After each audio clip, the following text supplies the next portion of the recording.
Crea y divaga. Vida y reflexiones de Jeff Bezos. Sinopsis. A pesar de su fama e influencia, Jeff Bezos, fundador de Amazon, ha permanecido a los ojos del mundo como un enigma. Ahora, a través de sus reflexiones sobre innovación, negocios y política, así como el cambio climático y el universo, es posible entender el porqué y el cómo de su éxito. Ya desde el prólogo de Walter Isaacson, biógrafo de Steve Jobs, el libro nos permite adentrarnos en la mentalidad del que es hoy el hombre que ha revolucionado, primero el mundo del e-commerce, para después liderar el negocio de la venta al por menor, el de la producción audiovisual y el streaming. La edición de diarios y ahora la industria aeroespacial, todo, hasta convertirse en el hombre más rico del mundo. El creador y CEO de Amazon nos revela los principios fundamentales que lo han guiado en la creación, dirección y transformación de esta compañía. Crea y Divaga ofrece un acceso privilegiado a sus orígenes, su trabajo, la evolución de sus ideas y su peculiar cosmovisión, siempre proyectada sobre un horizonte muy lejano. Prólogo de Walter Isaacson. A menudo me preguntan quién, hoy en día, considero que está a la altura de aquellos sobre quienes he escrito como biógrafo: Leonardo da Vinci, Benjamin Franklin, Ada Lovelace, Steve Jobs y Albert Einstein. Aunque todos ellos eran muy inteligentes, no era la inteligencia lo que les hacía especiales. Personas inteligentes las hay hasta debajo de las piedras, pero muchas de ellas a menudo no llegan demasiado lejos. Lo que convierte a alguien en un verdadero innovador es su creatividad y su ingenio. Y ese es el motivo por el que mi respuesta a la anterior pregunta es Jeff Bezos. Así pues, cabría preguntarse cuáles son los ingredientes de la inventiva y de la imaginación y qué es lo que me lleva a pensar que Bezos puede equipararse a aquellas grandes personalidades. El primer requisito es la curiosidad, una curiosidad obsesiva. Tomemos como ejemplo a Leonardo. En sus bellos cuadernos de notas observamos que su mente se deleita con una curiosidad alegre y exuberante en todos los ámbitos de la naturaleza. Leonardo se plantea cuestiones de todo tipo e intenta responderlas, porque el cielo es azul, como es la lengua de un pájaro carpintero, las alas de un pájaro se mueven más rápido cuando remonta el vuelo o cuando desciende, ¿existe alguna relación entre un remolino de agua y el rizo de los cabellos? El músculo del labio inferior está conectado con el del labio superior. Leonardo no necesitaba saber las respuestas a todas estas preguntas para pintar la Mona Lisa, aunque le hubiera resultado útil, necesitaba conocerlas porque era Leonardo, alguien dotado de una curiosidad insaciable. No tengo ningún talento especial, dijo una vez Einstein. Solo soy extremadamente curioso. Eso no es del todo cierto, pues realmente poseía un talento excepcional, pero tenía razón cuando dijo, la curiosidad es más importante que el conocimiento. Una segunda característica indispensable es sentir un profundo interés por las humanidades y las ciencias que permita relacionarlas de manera fructífera. Siempre que Steve Jobs lanzaba un nuevo producto, como el iPod o el iPhone, en su presentación terminaba destacando la importancia de aunar arte y tecnología. En el ADN de Apple la tecnología no basta, dijo una vez en una de esas presentaciones. Creemos que la tecnología debe entrelazarse con las humanidades para que todo cobre sentido. Einstein también señaló la importancia de combinar arte y ciencia. Cuando se sentía atascado en sus investigaciones en torno a la teoría de la relatividad general, sacaba su violín e interpretaba a Mozart, y decía que la música le ayudaba a conectar con la armonía de las esferas. Leonardo da Vinci, por su parte, es el artífice del mayor símbolo de la conexión entre el arte y las ciencias, el hombre de Vitruvio.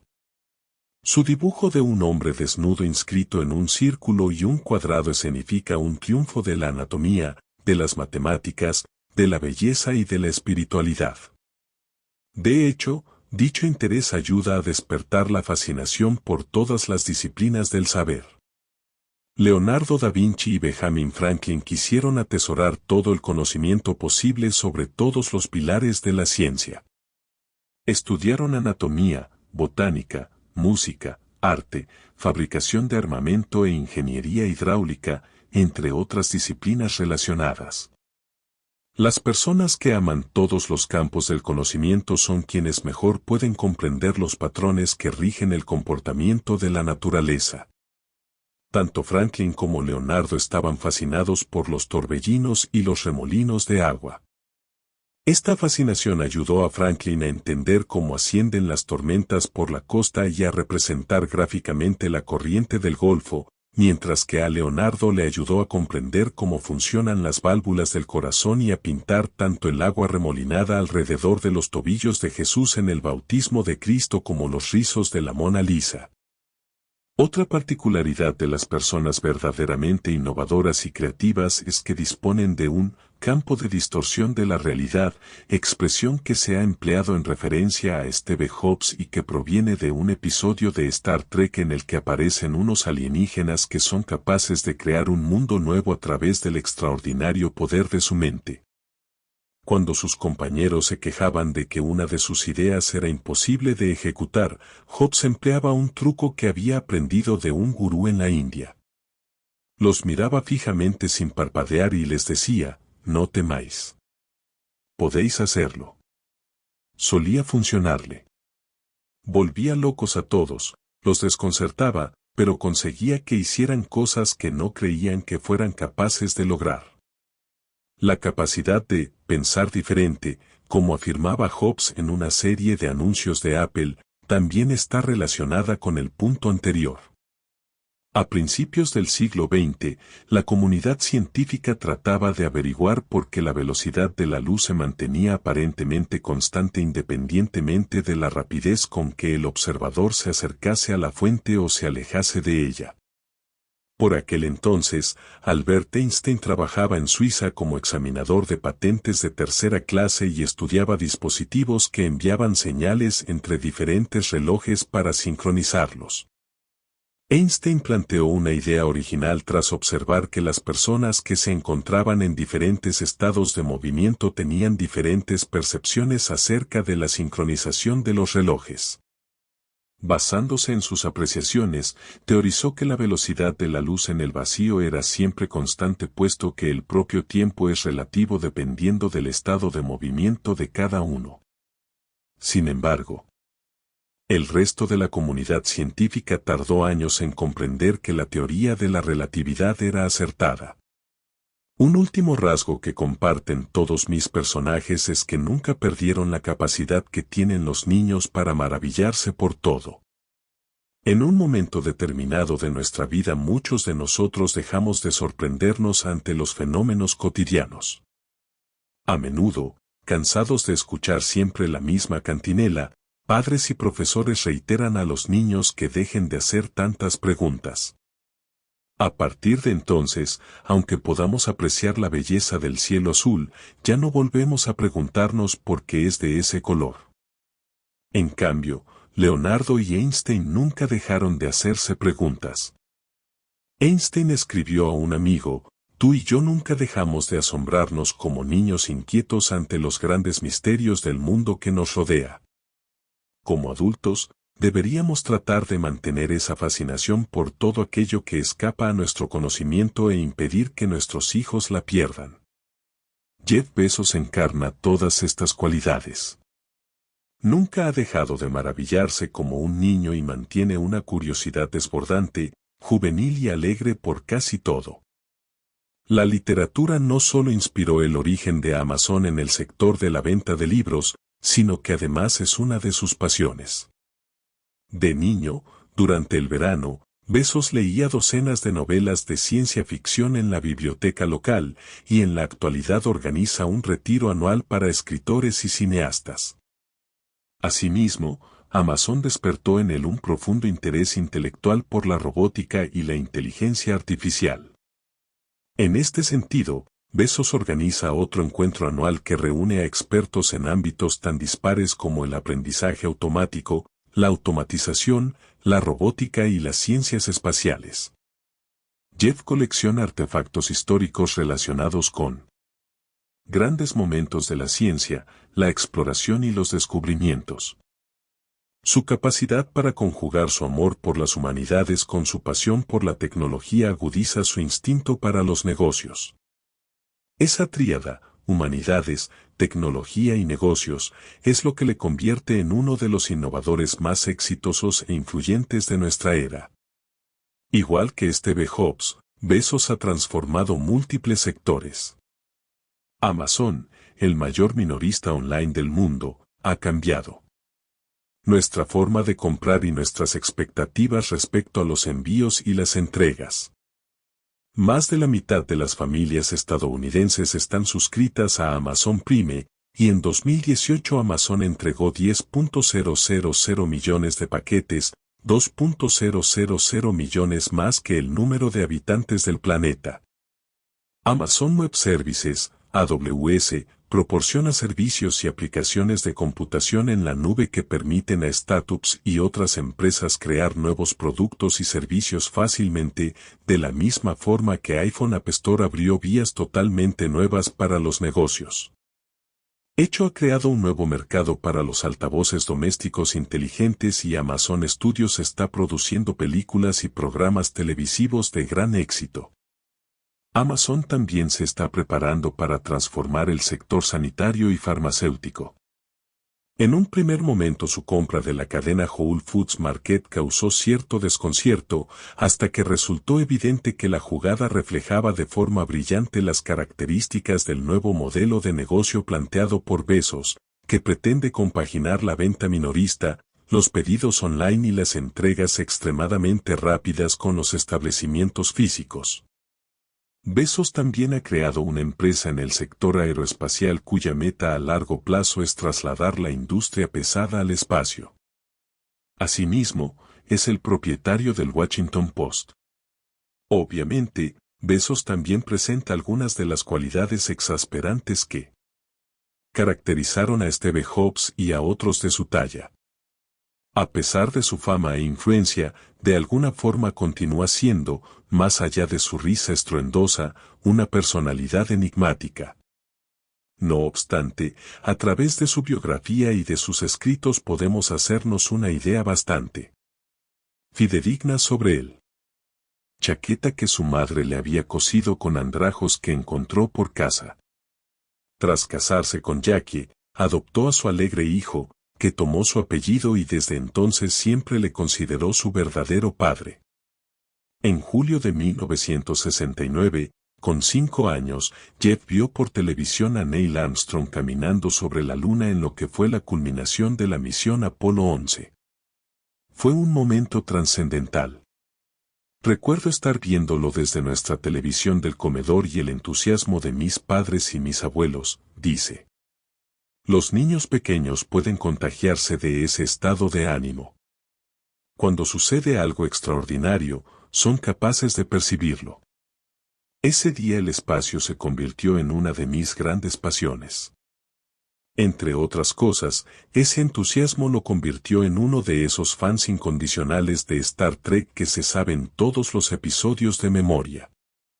En la escuela infantil Montessori a la que asistía, Bezos ya mostró su tendencia a concentrarse plenamente en lo que estuviera haciendo. La profesora le dijo a mi madre que me abstraía tanto haciendo los ejercicios que cuando quería captar mi atención para cambiar de actividad se veía obligada a arrastrarme con la silla. Recuerda.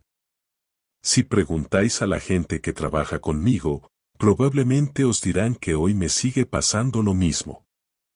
En 1974, cuando tenía 10 años, la serie Star Trek despertó su interés por los ordenadores. Descubrió que podía jugar a un videojuego sobre el espacio en un terminal de la sala de ordenadores de su escuela de primaria de Houston, donde su padre trabajaba para Exxon. Por aquel entonces todavía no había ordenadores personales y un módem de acceso telefónico conectaba el terminal informático del colegio al servidor de una empresa que había donado su excedente de tiempo de uso de la computadora. Teníamos un teletipo conectado a un antiguo módem acústico, explica Bezos. Marcabas un teléfono convencional, Cogías el auricular y lo colocabas en esa pequeña horquilla. Ninguno de los profesores sabía cómo utilizar aquel ordenador, nadie tenía ni idea. Pero había un montón de manuales, y un par de chicos y yo nos quedábamos después de clase y aprendimos a programar aquel trasto. Acabamos descubriendo que los programadores del servidor, desde su sede central en algún lugar de Houston, ya habían programado el ordenador para jugar al juego de Star Trek que se convirtió en nuestro gran pasatiempo. Jackie también alentó su interés por la electrónica y la mecánica. Solía llevarlo de visita a la cadena de electrónica Radio Shack y le dejó convertir el garaje de casa en un laboratorio de proyectos científicos. La mujer incluso consentía que Jeff creara trampas ingeniosas para asustar a sus hermanos pequeños, a menudo tendía pequeñas trampas por la casa con distintos tipos de alarmas. Algunas de ellas no solo producían sonidos, sino que eran auténticas trampas físicas, afirma. Mi madre era una santa, a veces me llevaba a Radio Shack varias veces en un mismo día. Sus héroes empresariales de la infancia eran Thomas Edison y Walt Disney. Los inventores y la innovación siempre me han interesado, afirma. A pesar de que Edison fue un inventor prolífico, Bezos admiraba más a Disney por la audacia de su visión. Me daba la sensación de que él tenía una capacidad extraordinaria para crear una visión que podía ser compartida con un gran número de personas, afirma. Las cosas que Disney inventó, como Disneyland o los parques temáticos, eran ideas que nadie jamás había logrado llevar a la práctica, a diferencia de muchas cosas en las que Edison trabajó. Walt Disney en realidad fue capaz de reunir a un gran equipo de personas para que trabajaran en la misma dirección. Bezos cursó la secundaria en Miami, a donde se había mudado la familia. Era un estudiante sobresaliente, una especie de cerebrito, y seguía obsesionado con la exploración espacial. Fue elegido para pronunciar el discurso de despedida de su promoción en la ceremonia de graduación, en el que abordó toda una serie de cuestiones sobre el espacio. Jeff habló de colonizar planetas, de construir hoteles espaciales y de salvar nuestro frágil planeta trasladando las fábricas al espacio exterior. Y cerró su discurso con la siguiente frase: el espacio es la última frontera, nos vemos allí. Bezos fue a Princeton con el propósito de estudiar física. Le pareció una decisión acertada hasta que se dio de bruces con la mecánica cuántica. Un día su compañero de habitación y él estaban intentando resolver una ecuación diferencial parcial particularmente difícil y fueron a la habitación de otro compañero para pedirle ayuda. El chico le echó un vistazo y en un momento les dio la respuesta. Bezos quedó impresionado al ver que su compañero había resuelto la ecuación mentalmente, pues requería 3 páginas de expresiones algebraicas detalladas. Ese día me di cuenta de que nunca iba a ser un gran físico teórico, dice Bezos. Interpreté aquel incidente como una señal e inmediatamente decidí cambiar mi especialidad a ingeniería electrónica y ciencias informáticas. Fue una decisión difícil. Desde siempre había querido ser físico, pero al final tuvo que aceptar sus propios límites. Tras graduarse, Bezos se mudó a Nueva York para ofrecer sus habilidades informáticas al sector financiero. Allí terminó trabajando para un fondo de inversión libre dirigido por David E. Chow, donde se utilizaban algoritmos informáticos para detectar disparidades de precios en los mercados financieros. Bezos desempeñaba su trabajo con gran pasión.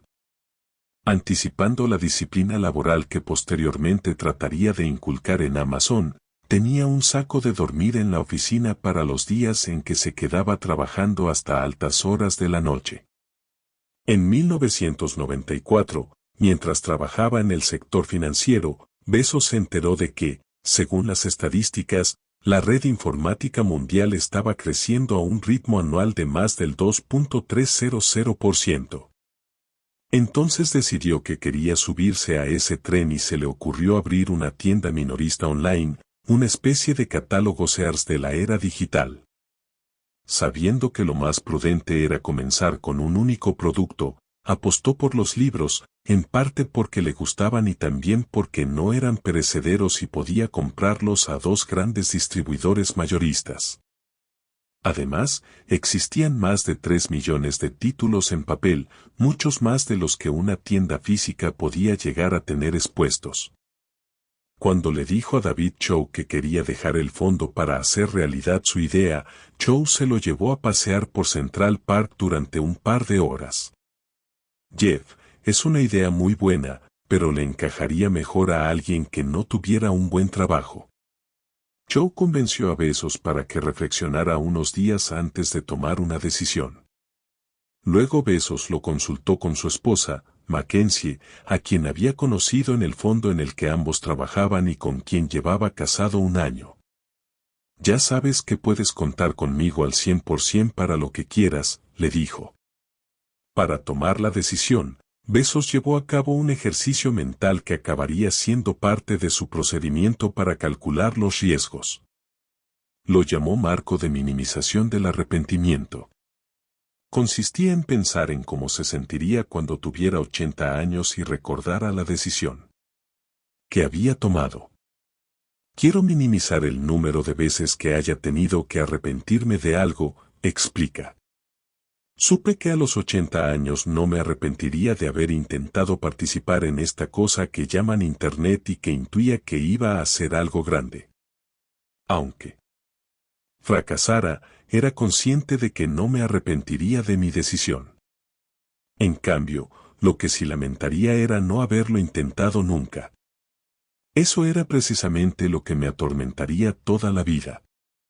Bezos y Mackenzie volaron a Texas, donde pidieron prestado un Chevrolet al padre de Jeff. Emprendieron un viaje que se convertiría en leyenda dentro de los relatos empresariales. Mientras Mackenzie conducía, Jeff esbozó un plan de negocio y redactó hojas de cálculo llenas de predicciones de ingresos. Uno ya sabe que su plan de negocio no sobrevivirá a su primer encuentro con la realidad, afirma. Pero la disciplina de redactar el plan te obliga a considerar detenidamente algunos de los problemas y a prepararte mentalmente para afrontarlos. Entonces empiezas a predecir las consecuencias de tus acciones. Y ese es el primer paso. Bezos escogió Seattle como sede para su nueva empresa, en parte porque allí se encontraban Microsoft y muchas otras empresas tecnológicas y había muchos ingenieros a los que tal vez podría contratar. Otra razón fue que estaba cerca de una empresa de distribución de libros. Como Bezos quería constituir su negocio de inmediato, durante el viaje llamó a un amigo para que le recomendara a un abogado de Seattle. Este le habló del letrado que había llevado su divorcio, que fue quien finalmente le arregló todos los papeles. Cuando se encontraron, Bezos le dijo al abogado que quería llamar su nueva empresa Cadabra, en referencia a la palabra cabalística abracadabra, a la que se atribuyen efectos mágicos. Sorprendido, el abogado respondió, cadáver.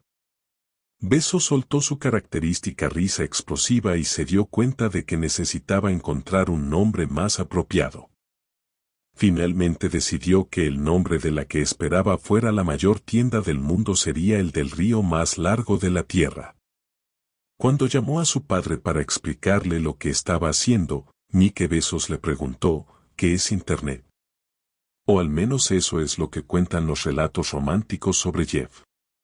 En realidad, Mike Bezos había sido usuario de los servicios de acceso telefónico a Internet y podía hacerse una idea bastante aproximada de lo que podía ser el comercio minorista online.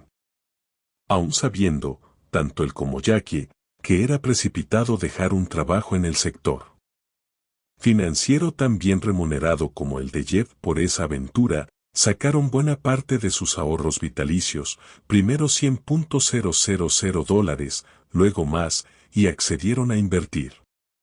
El capital inicial de la startup provino principalmente de mis padres, que invirtieron gran parte de los ahorros de toda su vida en lo que pasó a ser Amazon.com, explica Bezos.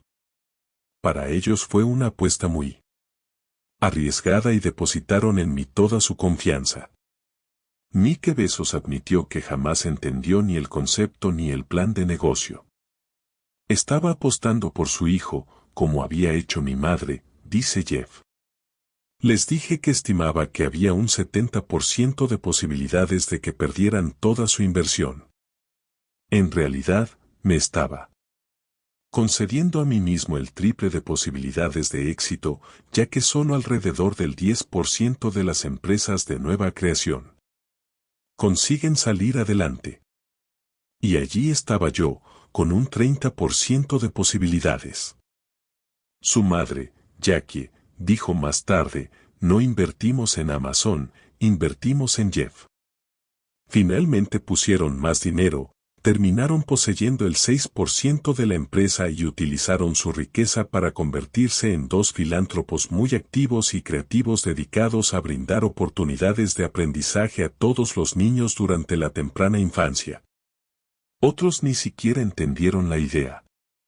Craig Stoltz era por aquel entonces un reportero del Washington Post que dirigía el magazine del diario sobre tecnología de consumo. Bezos acudió a él para exponer su proyecto. Stoltz escribió posteriormente en un artículo de su blog, era bajo, de sonrisa incómoda, con poco pelo y un afecto febril. Tras mostrarse totalmente indiferente ante sus propuestas, Stoltz ignoró a Bezos y declinó escribir un artículo sobre la idea. Años más tarde, mucho después de que Stoltz dejara el periódico, Bezos terminó comprándolo. Inicialmente, Jeff y Mackenzie establecieron la empresa en una casa con 2 habitaciones que habían alquilado cerca de Seattle. Josh Whitner escribió más tarde en el Time, convirtieron el garaje en un espacio de trabajo e instalaron 3 terminales SAN. Los alargues serpenteaban hasta el garaje desde cada toma disponible de la casa a través de un agujero abierto en el techo, que daba a un lugar de la planta superior donde había habido una estufa de leña que habían retirado para ganar espacio. Para ahorrar dinero, Bezos compró 3 puertas de madera en la cadena Home Depot. Usando escuadras y ristreles, armó 3 escritorios a un coste de $60 cada uno. Amazon.com comenzó a funcionar el 16 de julio de 1995. Bezos y su pequeño equipo programaron un aviso que sonaba cada vez que entraba un pedido, pero pronto tuvieron que deshabilitarlo porque enseguida alcanzaron un enorme volumen de ventas. En el primer mes, sin ningún plan real de promoción o publicidad más allá del boca a boca, Amazon registró ventas en todo Estados Unidos y en otros 45 países. A los pocos días supe que esto iba a ser enorme, afirmó Bezos en el Time.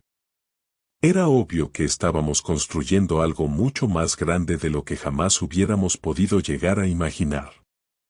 Al principio Jeff, Mackenzie y unos pocos empleados se encargaban de hacerlo todo, incluso de empaquetar, envolver y llevar las cajas para que las enviaran. Teníamos tantos pedidos que no estábamos preparados para gestionarlos y ni siquiera disponíamos de una organización real en nuestro centro de distribución, explica Bezos. De hecho, empaquetábamos arrodillados sobre el duro suelo de cemento. Uno de los relatos más icónicos sobre el origen de Amazon que Bezos cuenta a menudo con su escandalosa risa explica cómo encontraron la manera de agilizar el embalaje. Empaquetar así es matador. Tengo la espalda molida y me estoy dejando las rodillas en este maldito suelo, exclamó Bezos un buen día. ¿Sabes qué necesitamos? Rodilleras. Un empleado se quedó mirando a Bezos como si fuera la persona más estúpida de la tierra. Lo que necesitamos son mesas de embalaje, le dijo. A Bezos el empleado le pareció un genio. Pensé que era la idea más inteligente que había escuchado jamás, recuerda Bezos. Al día siguiente ya teníamos mesas de embalaje y creo que doblamos nuestra productividad. El rápido crecimiento de Amazon puso en evidencia que Bezos y sus colegas no estaban preparados para muchos de los retos a los que se enfrentaban. Pero él veía un aspecto positivo en la forma que tenían de trabajar. Instauramos una cultura de atención al cliente en todos los departamentos de la empresa. Como teníamos que trabajar codo con nuestros clientes y asegurarnos de que los pedidos salieran, cada uno de los trabajadores de la empresa contribuyó a fomentar una cultura que nos dio muy buenos resultados. Y esa es nuestra meta, ser la empresa más orientada al cliente del mundo. Poco después, el propósito de Bezos fue la creación de una tienda para todo, la tienda de los sueños. Su siguiente paso fue expandir sus horizontes con la venta de música y vídeos. Con el foco puesto en el cliente, mandó correos electrónicos a miles de ellos para saber qué les gustaría poder comprar. Sus respuestas le ayudaron a entender mejor el concepto de Lontal, que implica poder ofrecer artículos que no son los más vendidos del momento y, por consiguiente, no tienen cabida en las estanterías de la mayoría de las tiendas minoristas. Respondieron a la pregunta según lo que estaban buscando en aquel momento, dice. Recuerdo que una de las respuestas fue, ojalá vendieras escobillas de limpiaparabrisas, porque tengo que cambiarlas ya. En aquel momento vi que con este sistema podíamos vender cualquier cosa, y desde entonces empezamos a vender productos de electrónica, juguetes y, con el tiempo, muchas otras cosas. A finales de 1999 yo era el editor de Time, y en cierto modo tomamos una decisión poco convencional al nombrar a Bezos nuestra persona del año, a pesar de que no era un líder mundial famoso ni un político destacado. Yo tenía la teoría de que la gente que influye más en nuestras vidas a menudo son personas que se dedican a los negocios y a la tecnología, y que, al menos al principio de sus carreras, normalmente no aparecen en las portadas. Por ejemplo, habíamos nombrado a Andy Grove, de Intel, la persona del año a finales de 1997 porque me dio la sensación de que el auge del microchip estaba cambiando más nuestra sociedad que cualquier primer ministro, presidente o secretario del Tesoro. Pero cuando ya se acercaba la fecha de publicación de nuestra edición sobre Bezos en diciembre de 1999, la burbuja de las .coms estaba empezando a desinflarse. Me preocupaba, y con razón, que las acciones de las empresas vinculadas a Internet, como Amazon, cayeran en picado. De modo que le pregunté al director general de Time Inc., el muy juicioso Don Logan, si estaba cometiendo un error al escoger a Bezos y si sería una estupidez hacerlo si la economía de Internet terminaba hundiéndose en los próximos años. No, me dijo Don. Mantén tu elección. Jeff Bezos no está metido en el negocio de Internet. Él se dedica al negocio de la atención al cliente. Va a seguir ahí durante las próximas décadas, mucho después de que la gente se haya olvidado de todas las .coms que se van a ir a pique. Así que seguimos adelante. El gran fotógrafo retratista Greg Heisler convenció a Bezos para que posara con la cabeza saliendo de una caja de Amazon llena de material de embalaje, e hicimos una fiesta en la casa de Margaret Carlson en la que solo había comida y bebida pedida online. Joshua Cooper Ramo, uno de nuestros jóvenes editores más inteligentes, escribió el resumen de la crónica que puso a Bezos en perspectiva histórica. Cada vez que se produce un movimiento sísmico en nuestra economía, hay personas que perciben las vibraciones mucho antes que el resto, por lo que sienten que deben pasar a la acción y actúan de una forma que puede parecer precipitada o incluso estúpida. El propietario de transbordadores Cornelius Vanderbilt dejó los barcos cuando advirtió la llegada del ferrocarril.